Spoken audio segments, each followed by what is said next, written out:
दरअसल यह कहानी शुरू होती है नारद जी के विचारों से। नारद जी धरती पर रहने वाले लोगों को देखते हुए स्वर्ग में विचरण कर रहे थे। धरती पर रहने वाले लोगों के कर्म को देखकर नारद के मन में कर्मों के फल और पापों के दंड को लेकर विचार आए।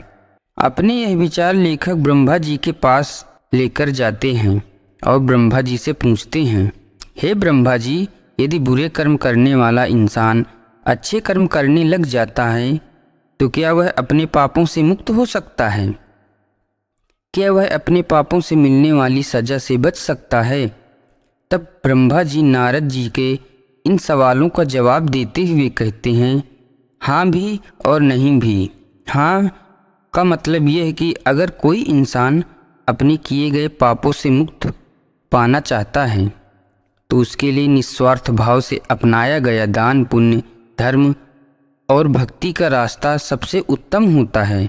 अगर इंसान दिल से अपने पापों का पश्चाताप करते हुए निस्वार्थ भाव से दान, पुण्य, धर्म और भक्ति का रास्ता अपनाता है तो वह जन्म से मिलने वाले पापों के दंड से मुक्त हो सकता है।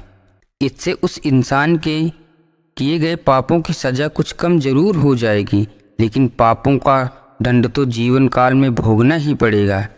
किंतु कुछ जघन्य अपराध यानी घोर पाप ऐसे होते हैं जिनका दंड शारीरिक एवं मानसिक रूप से न सिर्फ इस जन्म में बल्कि आने वाले एक या कई जन्मों तक भोगने पड़ते हैं। यानी इंसान के कर्म कभी पीछा नहीं छोड़ते।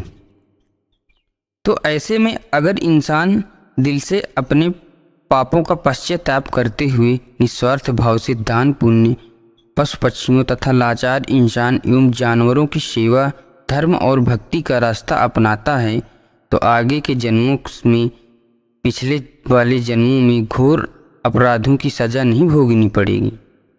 यदि वो अपनी पूरी उम्र श्रद्धा और विश्वास से ईश्वर की भक्ति में और पुण्य कर्मों में लगा देता है तो वह अपने पापों से सदा के लिए मुक्त हो जाता है। पूरी श्रद्धा से की गई भगवान की भक्ति और निस्वार्थ भाव से अपनाया गया दान, पुण्य और धर्म भक्ति से इतनी शक्ति होती है कि इंसान मोक्ष तक को प्राप्त कर सकता है। दोस्तों, कहानी पसंद आए तो लाइक एंड सब्सक्राइब ज़रूर करिएगा।